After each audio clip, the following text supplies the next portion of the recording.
না চলে যায়।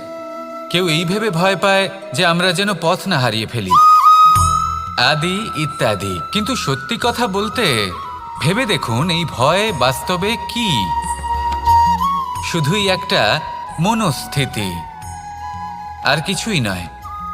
যা কিছু আপনি জীবনে পেয়েছেন তা একদিন আপনাকে হারাতে হবে। এই জীবন হলো আপনারই, কিন্তু তাও একদিন সমাপ্ত হবে। তাই ভয় পেয়ে কি লাভ? এই ভয় শুধু আপনাকে জীবন যাপন করা থেকে বাধা দিচ্ছে, আর কিচ্ছু নয়। পথ হারিয়ে ফেললেই বুঝতে পারবেন যে নতুন পথ কিভাবে বানাতে হয়। কিছু মানুষকে জীবন থেকে হারালে তবেই আপনি বুঝবেন যে আপনার আপনজনকে। এই ভয়ের কারণে ভীত হয়ে থাকবেন না। এই তারা নক্ষত্র অন্ধকারের অভাবে গুরুত্ব হারায়। শিবকেও মহাদেব হওয়ার জন্য বিষপান করতে হয়েছিল। প্রত্যেক পরিস্থিতি, প্রত্যেক সাফল্য আপনার পরীক্ষা নেবে, তাতে উত্তীর্ণ